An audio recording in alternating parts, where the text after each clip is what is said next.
Muy buenas tardes y bienvenidos a otro Almorzando Político que cada viernes hacemos junto a Gloria Stanley aquí en Canal 13. Desde la última vez que estuvimos con ustedes, los titulares de los diarios han seguido acaparados por el caso de la fruta envenenada. Sin embargo, las páginas interiores han estado colmadas de noticias de gran impacto político. La continuación de las conversaciones sobre las reformas constitucionales, el voto político de la democracia cristiana que acordó buscar un gobierno suprapartidario, los rumores sobre la inminente concreción de la candidatura de Vigia a la presidencia de la República, la creciente aparición de candidatos al Parlamento son solo algunos botones de muestra. En concreto, por todas partes es posible palpar la tensión política producto de la proximidad de las trascendentales decisiones que tendrán que asumir todos los chilenos en los próximos meses y que van a afectar nuestra vida en los próximos años. Dentro de este clima de efervescencia, el tema de la conversación de esta tarde es uno de los más candentes, por cuanto afecta directamente a todos los chilenos. Focalizaremos nuestro debate político de hoy en el presente y futuro de la economía. Compartirán sus ideas políticas y económicas con nosotros dos connotados profesionales que se los presento de inmediato. Se trata de don Alejandro Foxley, quien es doctor en Economía y miembro del Consejo Nacional del Partido Demócrata Cristiano. Por el otro lado, el economista Joaquín Lavín, vicepresidente de la Unión Demócrata Independiente UDI. Bienvenidos, muy buenas tardes. Buenas tardes. Y empezamos esta conversación junto a Gloria.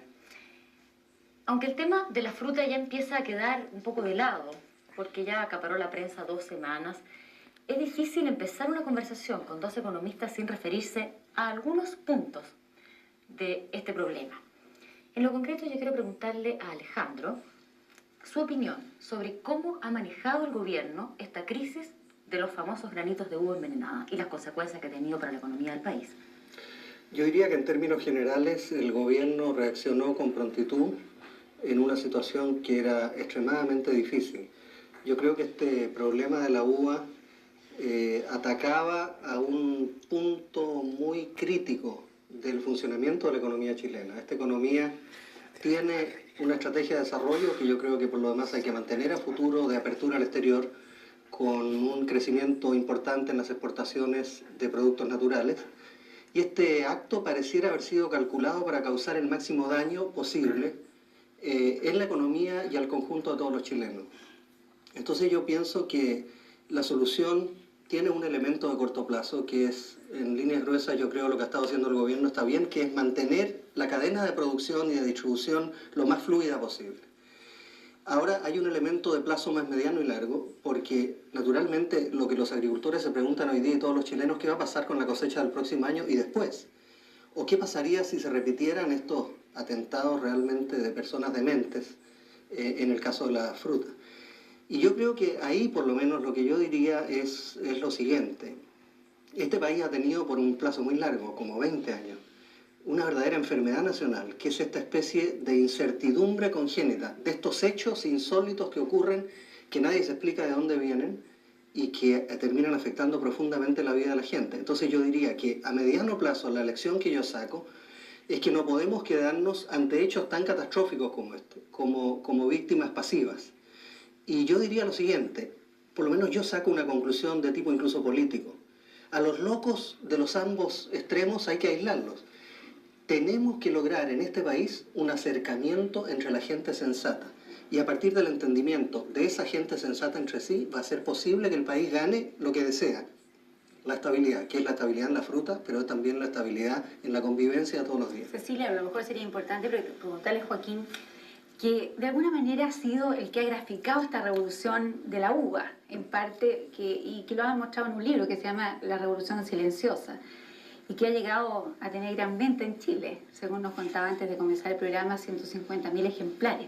Habría que preguntarle ahora si se ha vendido en estas últimas semanas el libro, como se había venido vendiendo. La verdad no sé las estadísticas de estas últimas semanas, pero yo creo que hay un punto que es muy importante.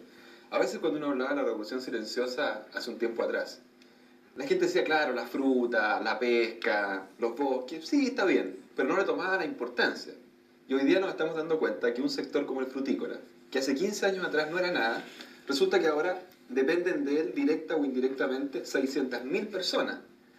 ya no es solo la plantación de fruta, sino que es toda la cadena que viene después. El transporte en camión, el transporte marítimo. Y hemos visto que por 2 granos de uva y por toda esta amenaza, un país entero se ha puesto de pie. Pero Porque usted hay no le obliga ciudades... eso a replantear un poco las cosas que usted dijo en el libro, porque Chile estaba al borde de convertirse en un país desarrollado y precisamente la fruta era uno de los grandes pilares de este desarrollo económico. ¿Usted ha hecho alguna autocrítica o alguna revisión de esos planteamientos al ver la fragilidad que tenía también esta postura? No hay ninguna fragilidad. Lo importante para seguir desarrollando la economía es que vayamos creando muchos sectores dinámicos como la fruta. Antes la economía dependía solo del cobre. El cobre era el único sueldo de Chile. Hoy día tenemos varios sueldos. El cobre, la fruta, la pesca, el sector forestal. Y mientras más sueldos distintos tengamos, bueno, evidentemente mejor, porque así vamos a ser menos vulnerables. Joaquín, ante pero los hoy día derrames habla la gente no solamente de exportar fruta, sino que a raíz de lo que saca uno como conclusión de esta crisis, es que no solamente deberían exportarse uvas, manzanas, peras, espárragos, tal como salen de la tierra, sino que probablemente someterlas a un proceso, hacerles algún tipo de tratamiento, crear una industria con respecto a estos productos agrícolas y sacarlos elaborados. Entonces, de esa manera se evitaría tener todas las consecuencias o los riesgos que tiene la agricultura hoy. ¿No es partidario a lo mejor de introducir esta industria manufacturera en este campo agrícola? Soy absolutamente partidario y de hecho Gloria es así. O sea, no hay solo exportación de frutas, sino que además jugo de fruta, el pescado de origen al pescado en conserva, al pescado congelado, la madera de origen a muebles, exportamos programas de computación. Hay que seguir desarrollando las exportaciones y ojalá, es cierto, tienes toda la razón, pueda agregarse mayor valor a esto, mayor fabricación. Alejandro quería decir ¿Quiere algo, hacer sí. un comentario? Lo estábamos viendo ahí. No, intervenir. un punto muy breve. Yo creo que vulnerabilidad la hay. De hecho, esta crisis de la fruta, las últimas estimaciones nos indican que el país va a tener una pérdida de reservas del orden de unos 200 millones de dólares por un problema tan puntual como este. Si afortunadamente tenemos reservas a las cuales recurrir, por lo tanto es natural que en una situación en que se depende mucho de productos perecibles, el problema tiende a plantearse. Y creo que la solución está tanto en industrializar estos productos naturales, en diversificar más las exportaciones, en acordarse un poco más del sector industrial. Los países exitosos en el mundo normalmente contribuyen en el total de sus exportaciones, casi la mitad son productos industriales. En Chile no es así. Tenemos que avanzar hacia allá. Y lo otro, yo creo que el Estado tiene que tomar un rol más activo para controlar todo el proceso, de tal modo que la calidad del producto esté garantizada para salir afuera. El consumidor norteamericano y el europeo es extremadamente sensible a cualquier señal negativa de este tipo y por lo tanto hay que reducir fuertemente la vulnerabilidad a través de un mayor control del proceso productivo. Joaquín. Concuerdo en parte con lo que dice Alejandro, pero no en lo que respecta a la vulnerabilidad. Yo creo que no se trata de la vulnerabilidad de la economía. Lo que ha mostrado el caso del cianuro en los 2 granos de uva es la vulnerabilidad de las sociedades frente al terrorismo. Y especialmente la vulnerabilidad de un país como Estados Unidos que ha tomado una medida tan exagerada por un hecho así.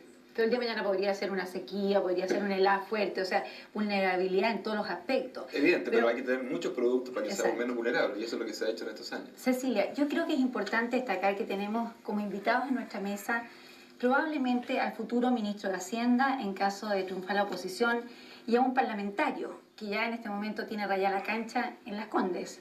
Que es Directamente. Directamente. Después la pregunta, no, está borrado, hoy día pasé por ahí. Bueno, entonces yo creo que es importante para nuestros televidentes saber qué piensan estos dos hombres, que probablemente uno será ministro, el otro parlamentario, sobre importantes materias que van a ser los temas del futuro.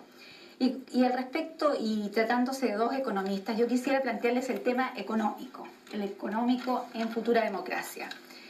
Edgardo Benninger, de la Democracia Cristiana, señalaba hace poco tiempo en una entrevista que había 3 puntos que eran esenciales en el debate futuro.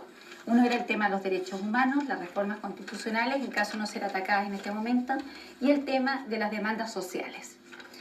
Y frente a ese tema de las demandas sociales, que él dice explosivas demandas sociales, yo quisiera preguntarle a Alejandro, ya como ministro de Hacienda, vamos a investirlo de ese título, ¿cómo va a evitar usted que le suceda lo que le ha sucedido a los ministros de Hacienda que han tenido una trayectoria bastante lamentable en este último tiempo de Perú y de Argentina concretamente, que han visto derrumbarse estrepitosamente sus economías y que al mismo tiempo han visto tambalear sus incipientes democracias producto del tambaleo en economía?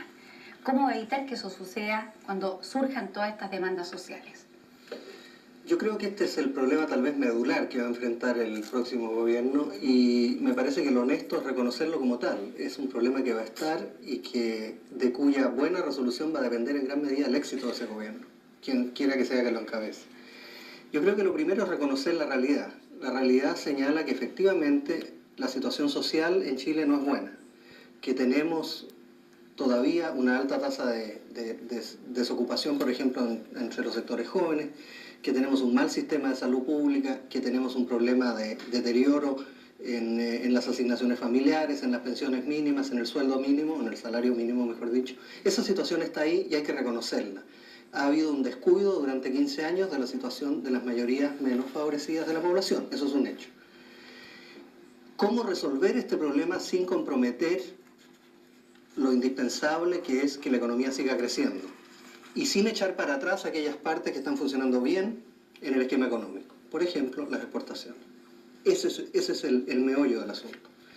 Yo creo que lo primero, y muy correctamente Gloria planteaba, mirar a los países vecinos.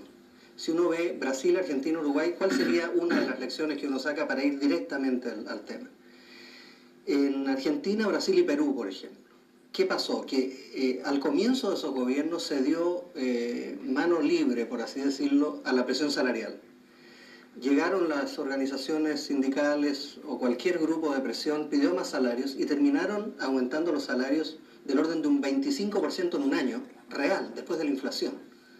En circunstancias que el país, la economía, el producto por persona estaba creciendo entre un 1 y un 5%. Entonces se produjo un desajuste enorme entre lo que estaban ganando por reajuste los trabajadores y lo que la economía podía dar. Pero usted, ¿en qué estima debería quedar el salario, por ejemplo, mínimo? Voy allá, pero lo que quiero decir, cuando se hace esa política de tejo pasado, ¿qué es lo que pasa? Uno mira la economía 3 años después y esa ganancia de 25% se perdió porque se la comió la inflación. Entonces, el punto aquí es que tenemos que hacer reajustes de remuneraciones porque está muy baja, pero tenemos que hacerlo gradualmente, o sea, repartido a lo largo de varios años. Hay que aumentar, eso sí, el salario mínimo en forma, yo diría, relativamente importante, porque nadie puede vivir con 14.000 pesos al mes, cualquiera sea el cálculo que haga. ¿25.000 pesos? No, yo creo que es prematuro decir una cifra, pero 14 es muy poco. Y hay personas que han dicho distintas cifras, no creo que es el momento de comprometerse en una cifra, pero tiene que ser bastante superior a 14.000.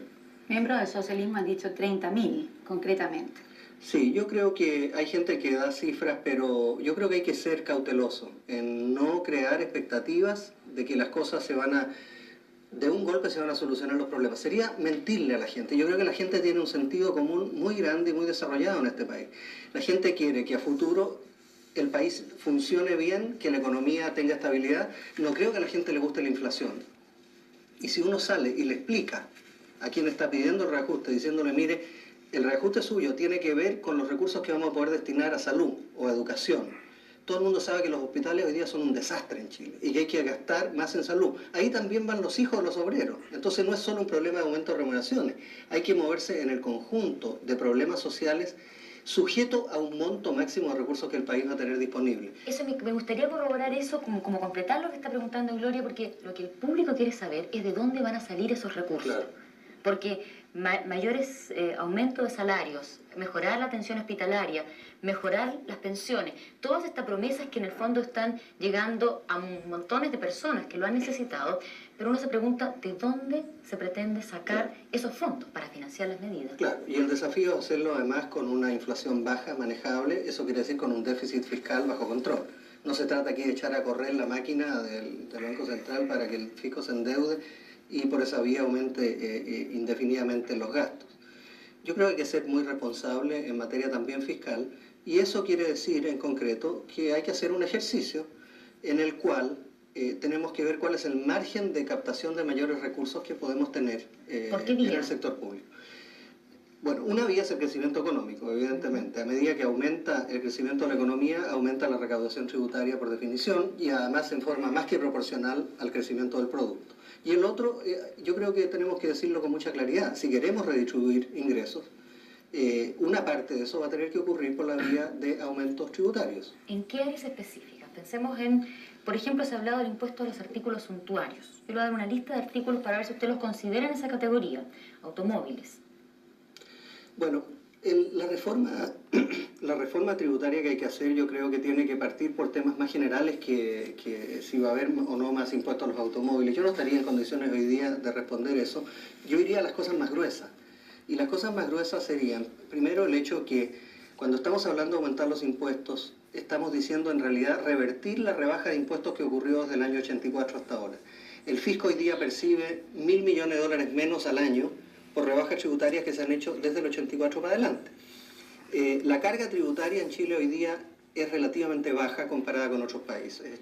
Más o menos es equivalente al promedio de América Latina, pero para el sector privado, puesto que en Chile hay muchas empresas públicas que también tributan, para el sector privado la carga es más baja.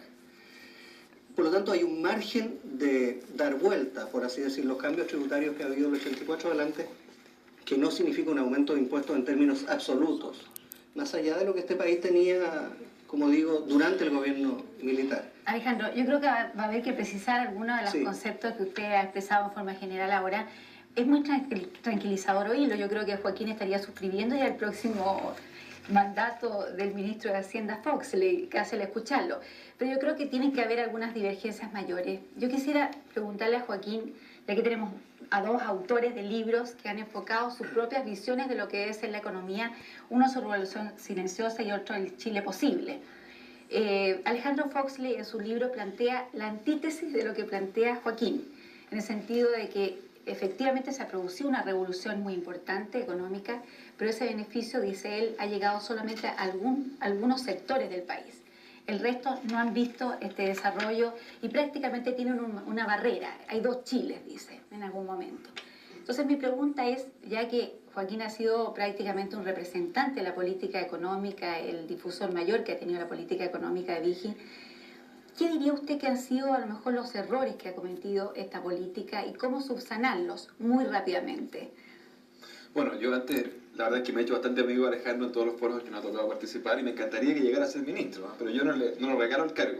La verdad es que el próximo 14 de diciembre vamos a decidir quién va a gobernar Chile por los próximos 8 años o quizás 4. ¿Usted no cree como Miranda Carrito que está perdido para lo mejor Alejandro va a ser ministro, pero a lo mejor no. Yo creo que no, ¿eh? Porque yo creo que ellos van a perder la elección. Eso es lo primero. Ahora, tampoco concuerdo con él cuando él dice que aquí ha habido un descuido de 15 años. ¿Qué descuido de 15 años? Pero por favor, sí, a los telespectadores yo les pregunto, acordémonos cómo era la economía chilena el 11 de septiembre de 73. Acordémonos cómo era la economía chilena cuando gobernaba el partido de Alejandro. Y veamos la realidad hoy día. Aquí no ha habido ningún descuido de 15 años. Al contrario, aquí ha habido una completa reestructuración, modernización, reformulación de la economía chilena, que nos hace estar hoy en bastante mejor pie que hace 15 años atrás y en bastante mejor pie que la mayoría de los países latinoamericanos. Ahora, yo concuerdo con él en que subsisten problemas. Evidentemente hay problemas, por ejemplo, en el caso de la salud. No se trata a veces de mayores recursos, yo creo que debe haber un mayor gasto en salud, sino que también hay problemas de administración. Los hospitales, él dice hay problemas en los hospitales, es cierto. Pero ¿qué pasa? Hay que mejorar la administración de los hospitales. Tiene que haber una política más descentralizada. Lo que se ha hecho es traspasar los consultorios, por ejemplo. ¿Pero qué hacen los enfermos a las municipalidades. Ayuda a mejorar esa administración. Hoy día todos los índices de salud indican que la salud en Chile ha mejorado. Lo que pasa es que hay una reestructuración completa por lo siguiente. Hoy día los chilenos viven muchos más años que antes. Y por tanto nos enfermamos de cosas diferentes. Hoy día la estructura de enfermedades que Chile tiene es muy parecida a las de países desarrollados. Las enfermedades cardiovasculares, por ejemplo. Y se han eliminado otras, como la nutrición infantil. Quizás una de las fallas, que yo diría, tú preguntabas por fallas, es que nosotros hemos puesto mucho énfasis, por ejemplo, en problemas de nutrición infantil, el niño, la madre embarazada. Esos problemas hoy día se están solucionando, están surgiendo otros.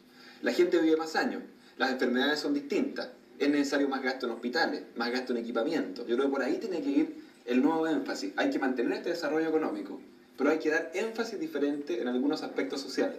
Yo quisiera, y me refiero aquí a lo que señalaba por Alejandro, que al igual como hoy día dirigentes políticos están discutiendo reformas constitucionales, están llegando a una especie de gran consenso, un acuerdo constitucional que le daría estabilidad al futuro político del país, es muy importante que los economistas de diferentes tendencias quizás iniciemos conversaciones similares y lleguemos a un gran acuerdo sobre la economía social de mercado.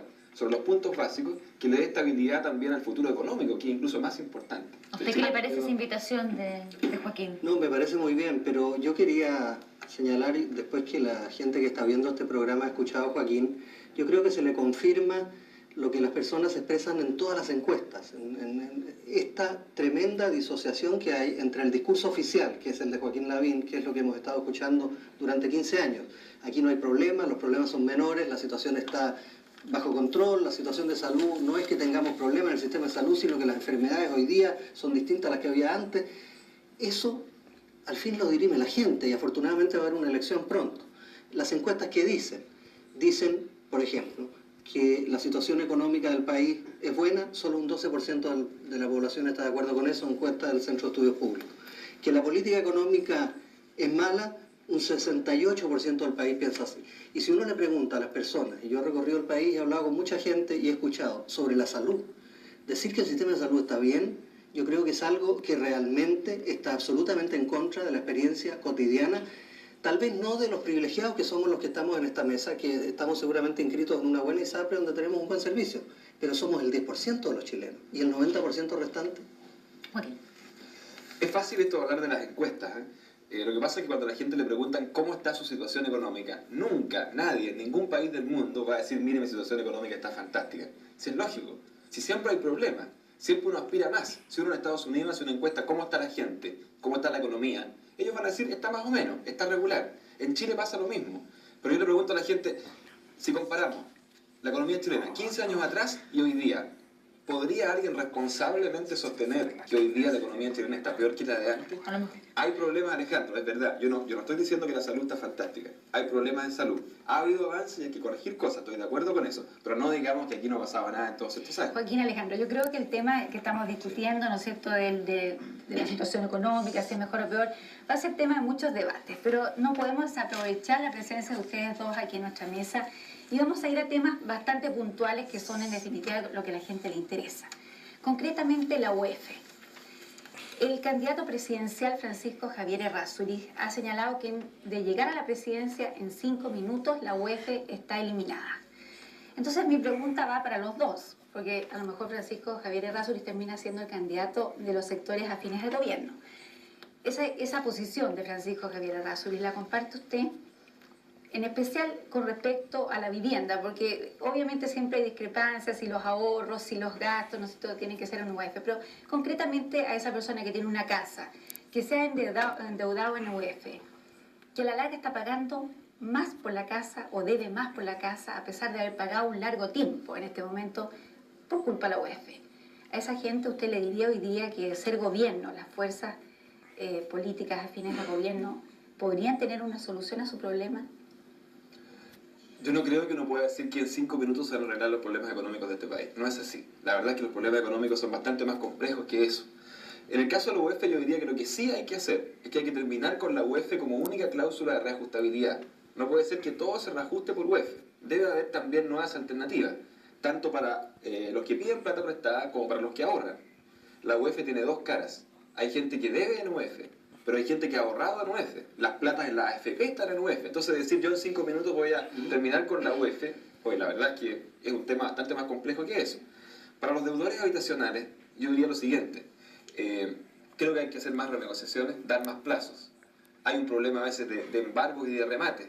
Yo ahí actuaría, por ejemplo, posponer remates, dar más renegociación, dar más plazos. Pero decir vamos a terminar con la UEF y vamos a hacer que su deuda disminuya a la mitad, pero si aquí en economía no hay nada mágico. Las soluciones son difíciles. Yo creo que el problema que hay que atacar de fondo es el desequilibrio, el desajuste entre los ingresos de la gente, lo que la persona está percibiendo como remuneración y sus obligaciones. Si una obligación, como es pagar dividendo de vivienda, no guarda ninguna relación en su reajuste con el reajuste que la gente tiene en su pago mensual, ahí es donde se genera el problema.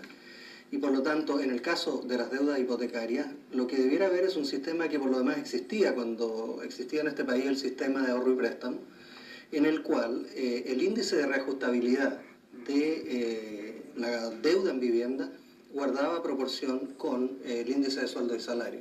De esa forma se le evitaría a las familias de clase media la angustia terrible de que cada mes están ganando una determinada cantidad y sus obligaciones están aumentando día a día según la UEF. Estoy bastante de acuerdo con lo que dice Alejandro en el largo plazo, pero la verdad es que si en el último año se hubiera aplicado el índice que él señala, la verdad es que los dividendos se habrían reajustado más, porque los sueldos y salarios han subido más que la inflación en los últimos 12 meses. Bueno, vamos a ir de la situación económica a hablar de la actualidad política, de lo que está ocurriendo en estos últimos días. Vemos que en realidad la economía da para mucho, como señalaba Gloria. ¿Tenías algo pendiente? Quizás una colita que me queda del tema económico, y es el tema de las empresas que se han privatizado durante este periodo a partir del 5 de octubre. Tocamos eso antes de ir a la situación quizás a lo político, porque yo creo que va a ser un tema de debate importante.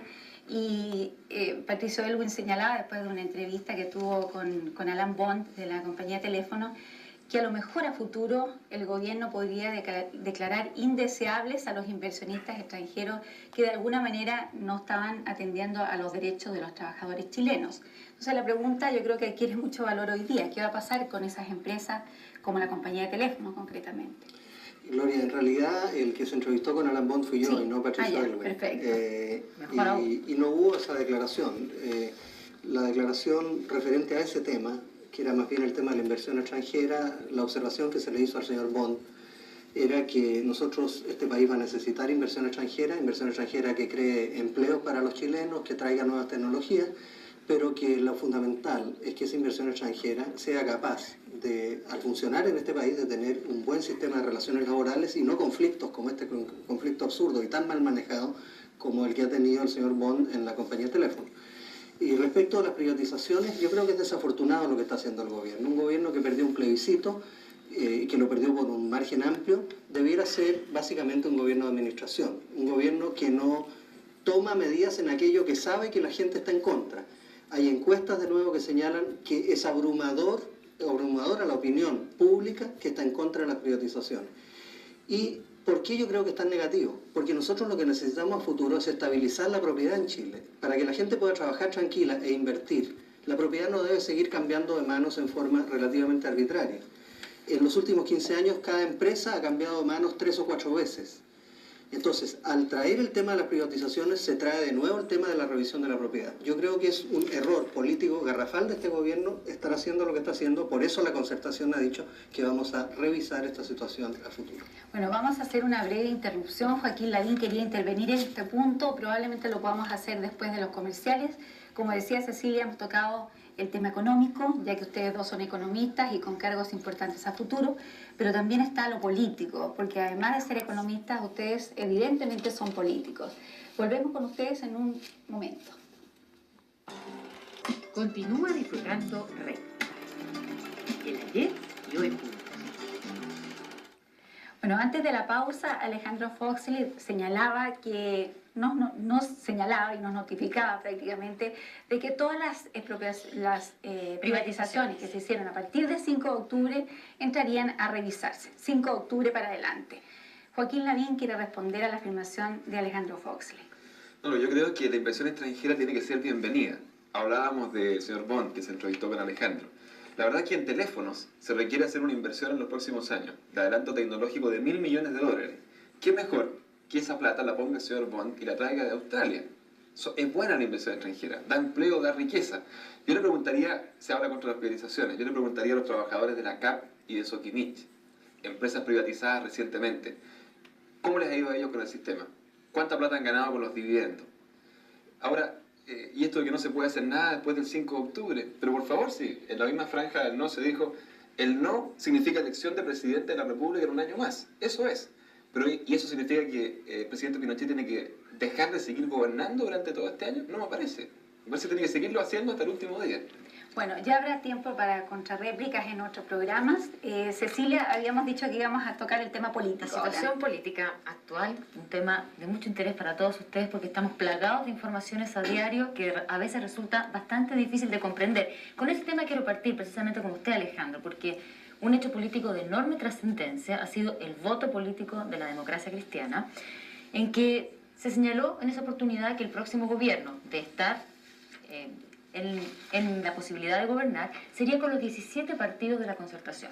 Esto produjo enorme cantidad de interpretaciones sobre qué significaba este voto político, algunas más optimistas, otras más pesimistas, que un vespertino de nuestra capital graficó en esta caricatura, como para darnos a entender lo difícil que ha resultado comprender, no solo para los políticos, tal vez para la ciudadanía en general, el significado de este voto. Usted, como consejero nacional de la democracia cristiana, nos podrá decir cuál es su interpretación de este voto político, qué significa en la práctica. Yo creo que no es tan difícil, Cecilia. Yo creo que ha habido una cierta discusión en la prensa que pareciera que el problema es más complicado de lo que es. Lo que hay es relativamente simple. Primero, hay un conglomerado político exitoso que ganó el plebiscito, que son los 17 partidos. Es una fórmula ganadora. Lo natural es que esa fórmula ganadora se proyecte a la nueva etapa, que es la etapa de las próximas elecciones. ¿Por qué? No simplemente por el deseo de ganar una elección, sino que porque hay aquí un diagnóstico de fondo de lo que el país necesita. Y el país va a tener para adelante tareas muy grandes. Hace un momento conversábamos de esta dificultad de hacer compatible la redistribución de ingresos con el crecimiento económico sin que se desate la inflación, por ejemplo. Los problemas de derechos humanos, miles de problemas que el país tiene.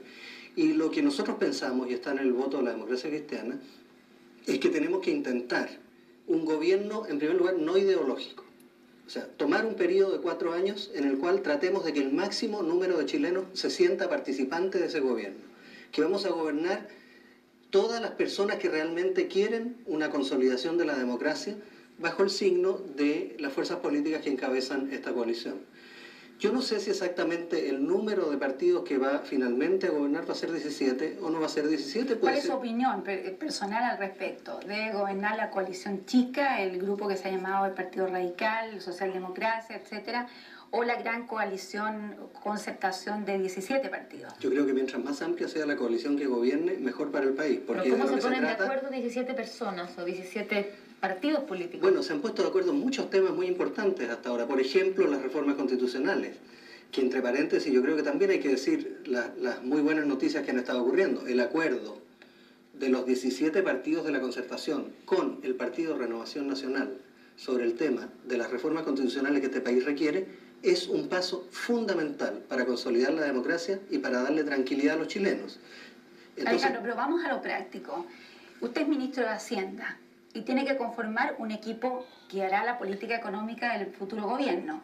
¿Usted estaría dispuesto a que al lado suyo hubiera un socialista Almeida, un socialista Núñez, ocupando distintos cargos, o de Plan, Banco Central, etcétera, etcétera, radicales, socialdemócratas, etcétera, etcétera? ¿Para qué le doy la lista a los 17, no es cierto? ¿Cómo se vería como ministro de Hacienda, haciendo un trabajo efectivo o no? Bueno, en esa hipotética situación, yo lo que podría apelar por el momento es a la experiencia que hemos tenido hasta ahora en las discusiones referentes al programa de gobierno. Y lo que yo he notado es que el enfoque de los distintos participantes que representan a distintos partidos es bastante coincidente en el sentido de un programa, como decía, no ideológico. Un programa que en su tono fundamental quiere darle tranquilidad al país, quiere también asegurarle que los sectores postergados van a recibir una atención mayor que en el pasado, sin duda. Pero un contenido básicamente moderado, un programa que no quiere cambiarlo todo, que quiere mantener las cosas buenas que están funcionando, que quiere tener un sector privado cooperando activamente en el proceso de desarrollo. Por lo tanto, el punto es el siguiente. Si nosotros tenemos claridad, y yo creo que la hemos tenido hasta ahora, en definir nítidamente un programa, las distintas fuerzas políticas vamos a conversar, negociar, pero en su línea gruesa, si mantenemos la noción de que este programa tiene que compatibilizar crecimiento con justicia social, que tiene que darle espacio al sector privado, que tiene que ser un programa moderado, que tiene que generar tranquilidad en la población, yo lo que veo hasta ahora es que todas estas fuerzas políticas se suman en ese enfoque. Pero usted no respondió concretamente a la pregunta. ¿Por qué no? ¿Por qué no? No ha dicho si efectivamente podría tener un director de... ¿Así podría? No, por supuesto que sí. Estoy contestándola tal vez un poco indirectamente. Yo digo que sí, por lo que he visto hasta ahora. Yo diría usted es partidario del cuoteo político. No, en absoluto. Del 5-3-2 que dicen los miembros del PPD. 5 para la democracia cristiana, 3 para el PPD y 2 para el resto. No he dicho eso. No, en eso estamos todos muy claros también. La experiencia del cuoteo político en Chile fue desastrosa en el gobierno de la Unidad Popular. Eso lo sabe todo el mundo. Y no vamos a repetirla. Tenemos capacidad como seres humanos de aprender de los errores del pasado. Hay ciertas cosas en las cuales tenemos que ser muy firmes. Y yo pienso que a futuro, en lo que vamos a ser extraordinariamente firmes, y así se ha dicho, es que no va a haber cuoteo político. Porque un gobierno no puede estar supeditado en sus decisiones a negociaciones interminables entre distintas fuerzas políticas. Aquí tiene que haber autoridad. El presidente de la República va a tener autoridad, va a tener un equipo de gente que va a tener su confianza, que naturalmente va a guardar alguna relación con los partidos que están participando en el gobierno. Estos partidos darán su opinión sobre algunos temas centrales, pero un gobierno tiene que gobernar. Y yo le diría a la gente que se quede muy tranquila, porque tenemos muy claro que este país necesita ser gobernado en tranquilidad, en orden y con autoridad. Vamos a lo que está pasando Pero en la Joaquín derecha. quería responder, parece, o quería contestar No, lo que algo. pasa es que yo tengo una interpretación distinta a la que señalaba recién Alejandro. Yo creo que el voto político de la democracia cristiana significa que la democracia cristiana dejó de ser en el hecho un partido de centro. Patricio Aylwin incluso ya la ha definido como centro-izquierda. ¿Qué es lo que pasa? Que antes decían, la democracia cristiana vota que no, la izquierda vota que no. Es una coincidencia, la democracia cristiana y la izquierda, incluso el Partido Comunista, coincidieron, decían, en el no del plebiscito. Pero resulta que ahora ya no hay ninguna coincidencia. Resulta que ahora la democracia cristiana, la izquierda y el Partido Comunista, de hecho, también está actuando por diferentes vías en esto mismo, han firmado un pacto de gobierno. O sea, ya no hay simplemente una coincidencia en un no, sino que hay un pacto de gobierno futuro. Y eso yo creo que debe llevar a reflexionar a muchas personas que votaron no, para ver realmente lo que se estarían metiendo ahora. Yo estoy de acuerdo en muchos puntos con Alejandro, pero mucho me temo que si a lo mejor él llega a ser ministro de Hacienda, yo no creo que así suceda, pero supongamos que así sea. ¿Quién sería su ministro de Hacienda? Bueno, hay muchos. Pero a ver, demos un Ojalá el nombre. actual ministro de Hacienda sea presidente para mí. Ya, va a ser presidente, entonces tiene que haber otro ministro de Hacienda, será Joaquín Lavín a lo mejor. No, yo espero ser diputado por las Cortes. No, pero lo que quiero decir es que la izquierda, la democracia cristiana está transando tantas cosas con la izquierda que yo realmente tengo dudas si Alejandro, si llega eventualmente a ser ministro, va a poder aplicar lo que hoy día nos está diciendo, o va a tener que cuotear y transar con la gente de la izquierda. Yo Hay tendría mucha que- gente que necesita tener una respuesta a la pregunta de Joaquín, que yo Sí. creo que ha sido vocero Sí, de muchas claro. personas que han tenido igual percepción. Yo tendría que contestar eso. En primer lugar, esto de transar. Transar es ponerse de acuerdo. Transar es conversar y buscar un terreno común. Porque perdimos en Chile la capacidad de conversar y ponernos de acuerdo, gente que teníamos puntos de vista distintos, es que el país terminó como terminó, quebrándose el sistema democrático. De tal modo que a mí no me asusta el que se diga que la gente conversa y se pone de acuerdo, partiendo de posiciones distintas. En ese sentido, nosotros transamos con Renovación Nacional, por ejemplo, y estamos muy orgullosos de hacerlo en todas las materias constitucionales y ojalá haya otros campos en los cuales logremos ese acuerdo. Y con las otras fuerzas políticas con las cuales participamos, con un gran éxito en la campaña electoral del no, estamos llegando a unos acuerdos básicos en los cuales yo puedo decir con toda tranquilidad y serenidad, realmente lo que ha imperado hasta el momento es un sentido de lo que el país necesita, no de lo que los partidos desean o quieren según sus propios proyectos. Y esa es la generosidad que hemos visto hasta ahora en la concertación y que yo creo que le puede dar una gran tranquilidad a la gente, de que se va a tener un sentido de generosidad, de altura, para darle a este país lo que necesita, que es un gobierno estable que permita que ojalá después de ese gobierno pueda venir cualquier otro y las cosas sigan funcionando normalmente. ¿En qué medida este voto político de la DC puede interpretarse como una manera de parar a Ricardo Lagos y frenar un poco el peso del PPD dentro de la concertación? No tiene en absoluto esa interpretación. De hecho, el PPD en su planteamiento yo diría que es bastante cercano en contenido a lo que aprobó la democracia cristiana. Yo no vería ningún problema de esa naturaleza. Joaquín, el país está impaciente. Dice que no sale humo blanco ni de candidatos ni de programas. Ayer lo ha dicho el presidente de la SOFOFA y lo dicen todos los días distintas personas. Entonces quisiera preguntarle muy concretamente a usted, como miembro de la UDI, y ya que su candidato es Vigi, según lo han dicho públicamente, ¿hasta cuándo van a esperar que el ministro Vigi se decida a ser candidato presidencial? Bueno, la UDI la verdad todavía no ha proclamado su candidato presidencial. Tiene que hacerlo en un consejo general que se va a realizar en mayo, de acuerdo a la ley de partido. Ahora, al interior del partido hay preferencias, digamos. Hay preferencias, yo diría, mayoritarias por Hernán Vigi. También las hay de una forma o de otra por Jorge Prado, por Sergio Díaz y por Arturo Alessandri. Yo diría que esos son los 4 nombres que se mencionan. El mayoritario es Vigi y a mí, en lo personal, creo que por sus cualidades, no solo como ministro de Hacienda, sino que básicamente como persona, su austeridad, su sencillez, en fin, muchas cosas, creo que sería un muy buen abanderado para los partidarios de la sociedad libre en una elección. Además, las encuestas están mostrando que el escenario Patricio Aylwin, Hernán Vigi, es hoy día el más cercano. Y por tanto, Hernán Vigi aparece entre nuestros partidarios aquella persona que podría obtener la más alta votación, que es una cosa que quizás hace algunos meses atrás uno no pensaba. Sí. Yo quería hacerle una pregunta, Joaquín. ¿Cómo ven ustedes el siguiente problema? Resulta que si Hernán Vigi es el candidato, lo que todo el mundo va a entender en este país es que al votar a favor o en contra de Vigi, va a estar votando a favor o en contra del modelo económico. Y resulta que la percepción que hoy día tiene la gente, vuelvo a citar, encuesta del Centro de Estudios Públicos, un 68% de la gente considera negativo el modelo económico. ¿No será un error de parte de la derecha y de la UDI el poner en juego, plebiscitar, por así decirlo, el modelo económico en una próxima elección al escoger ese candidato, en circunstancias que lo que ustedes quisieran es que ese modelo económico fuera, ojalá, en algunos rasgos fundamentales mantenidos hacia adelante? Esa es la duda que yo tengo. La verdad es que en las encuestas se hacen muchas preguntas. Cuando se pregunta a la gente cómo está su situación económica, es lo que dice Alejandro.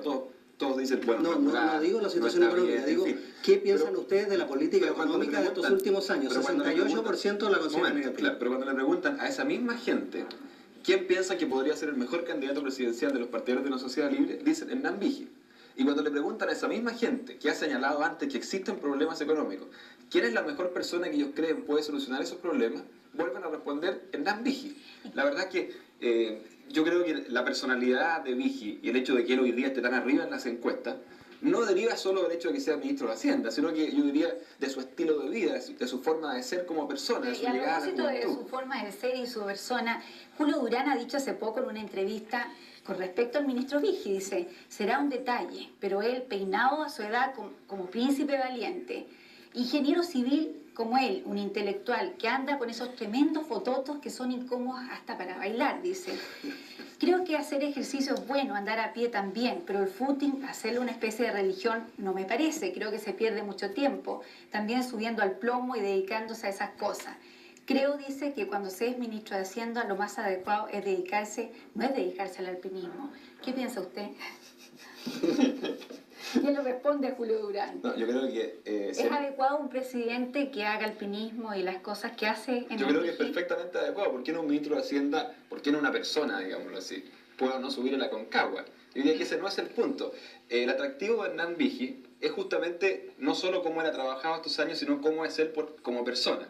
Hay gente que me dice, claro, pero para ser candidato presidencial vamos a tener que cortarle el pelo, vamos a tener que peinarlo, o vamos a tener que hacer que se baje a la moto y deje de trotar. Yo no creo así. Yo creo que son justamente estos elementos los que lo hacen atractivo. Distinto es si alguien, por hacerse simpático a la juventud, que nunca ha hecho deporte, decide escalar en la Concagua.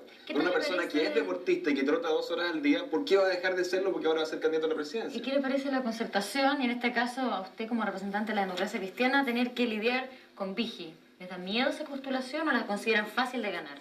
No, en absoluto. Yo creo que en realidad cualquiera sea el candidato del gobierno oficialista, el candidato de los que han gobernado estos años, va a tener una muy difícil tarea. Yo creo que las encuestas son claras y lo más probable es que el candidato a la concertación va a ser el próximo presidente de Chile. Creo que se corren algunos riesgos escogiendo a Vigi de candidato porque, entre otras cosas, va a poner de nuevo en el primer plano, como digo, la discusión del modelo económico. Vigi participó en todas las decisiones principales y este modelo ha tenido, para la gente, en su percepción de vida cotidiana, ha tenido un costo muy alto. A la gente no le gusta. Entonces, pero en fin, allá ellos. A nosotros nos da lo mismo quien sea el candidato. ¿Les da igual cualquiera? Cualquiera. Tenemos una fuerza política suficiente para ganar la próxima elección. ¿Y para usted es Elwin el hombre, si lo pensamos desde el punto de vista de la concertación? Elwin es un muy buen candidato. Ojalá termine siendo el candidato a la concertación. Yo pienso que así va a ser. El empresario Sebastián Piñera, que estuvo por el no oficialmente en el plebiscito, ha dicho que es volver las manillas del reloj de la historia para atrás si triunfa Elwin. ¿Usted está de acuerdo con esa declaración? Sebastián Piñera es un muy buen economista. No estoy seguro que sea un tan buen político. Bueno, vamos a ir a nuestro ping-pong, que es una sección que establecimos en el mes de enero, pensando que íbamos a tener en nuestra mesa, como tenemos hoy día, a candidatos al Parlamento y posiblemente a personas que van a ocupar altos cargos ejecutivos en el futuro gobierno. Es el caso en este momento de Alejandro Foxel y es el caso de Joaquín Lavín, que no nos ha contestado la pregunta del rayado de las calles. Una persona que se dice defensora de la propiedad privada y que es el primero en rayar las calles de Santiago. Bueno, efectivamente, algunos partidarios de mi candidatura a diputado por Las Condes efectuaron unos rayados en Avenida Kennedy y en Apoquindo.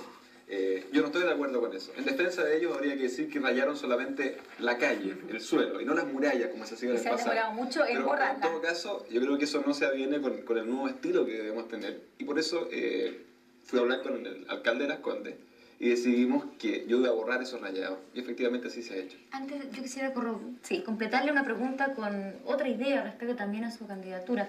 ¿Usted cree que contribuye a la unidad de los partidos de centro-derecha, como se denominan las personas de la UDI y de otros partidos de derecha también, el que usted haya lanzado solo su candidatura a diputado sin haber consultado con ningún otro de los integrantes de los partidos afines? Yo creo, Cecilia, que dentro de este nuevo estilo de hacer política hay que actuar con las cartas sobre la mesa. Yo ingresé a esta actividad porque quiero llegar a ser parlamentario. O sea, yo creo que es perfectamente legítimo ser candidato a diputado y tratar de ser parlamentario porque es una forma de influir en la vida política chilena del futuro. Ahora, yo me he encontrado con mucha gente que, igual que yo, quiere ser candidato, que va a ser candidato, pero por estrategia, por táctica, dice, no, yo todavía no, más adelante, vamos a ver. Yo actuaba con las cartas sobre la mesa y dije, voy a ser candidato a diputado por Las Condes, y lo he dicho claramente. Pero tal como lo anunciamos, ¿Por qué a costa de la unidad?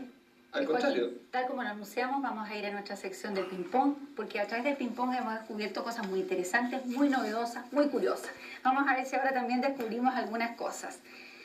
Una pregunta para Joaquín y también para Alejandro. ¿Qué porcentaje de votos cree usted que obtendrá en las próximas elecciones parlamentarias el PDC, 30%, PPD, 15%, Partido Socialista Almeida, 2%, Renovación Nacional, 10%, UDI? más de 10%. Alejandro, Partido Demócrata Cristiano, Yo creo que el Partido Demócrata Cristiano entre 35 y 38% probablemente. PPD, PPD alrededor de 15%. Partido Socialista Almeida, Entre 10 y 15, supongo. Renovación Nacional, Menos de 10. UDI. Menos de 5. Cecilia. Joaquín, ¿en cuánto fijaría usted hoy la jubilación mínima? 15.000 pesos. Y en su caso, Alejandro, ministro de Hacienda, ¿en cuánto fijaría el salario mínimo? Como digo, yo creo que es prematuro decirlo, pero en todo caso una cifra superior a 14.000, alrededor probablemente sobre 18, entre 18 y 20, algo de ese tipo. Joaquín, ¿usted cree que ese Chile debe quedar en manos de la esposa del comandante en jefe del ejército a futuro? Yo creo que debe quedar en manos de la esposa del presidente de la República.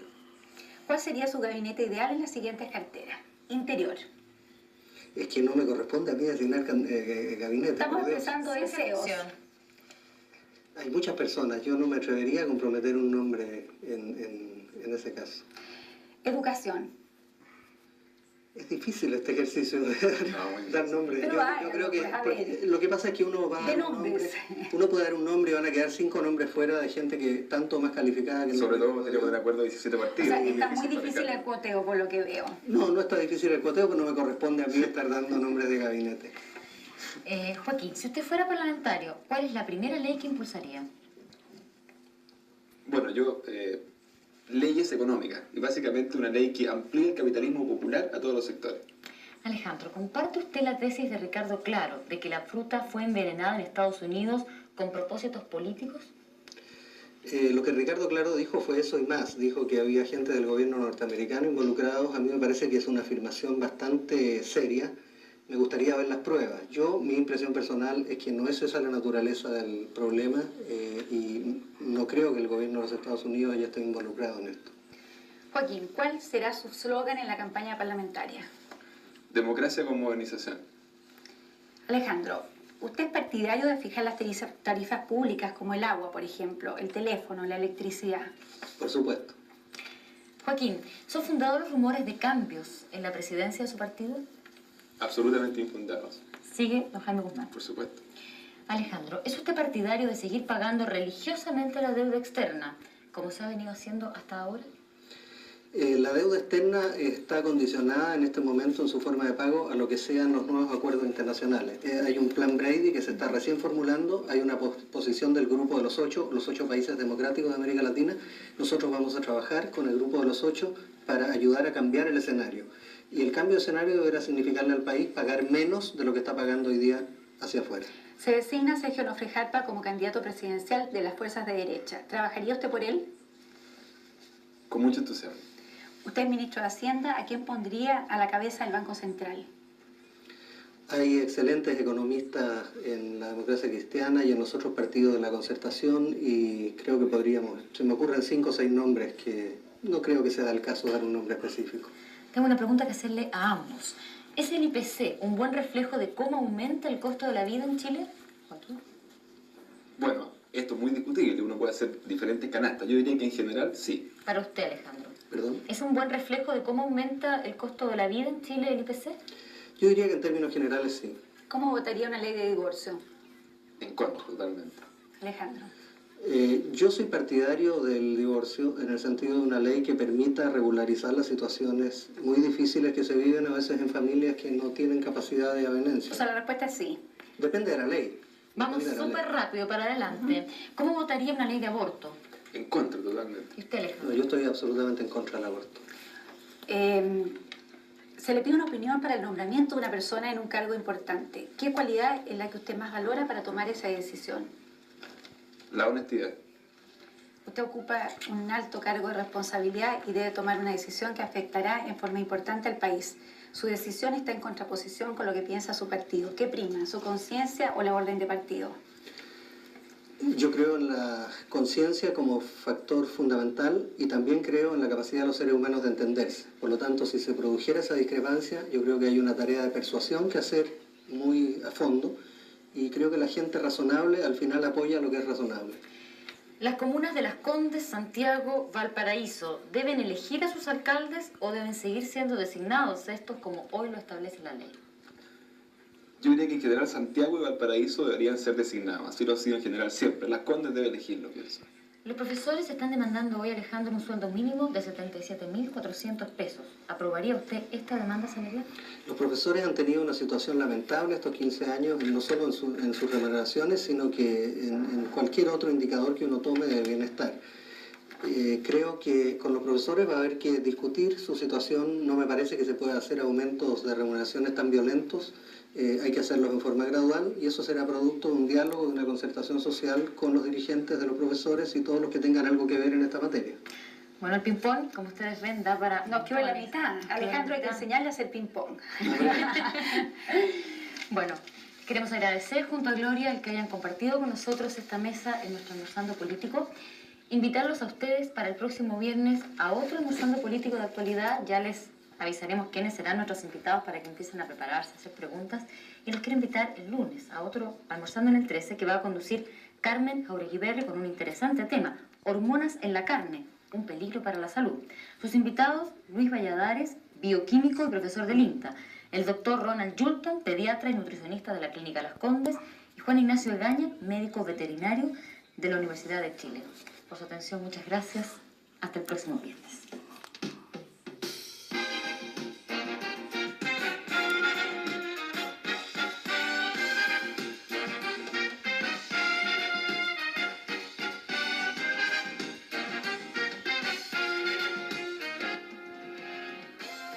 Enseguida presentaremos las noticias de Teletarde y luego les invitamos a ver Derecho de Amar.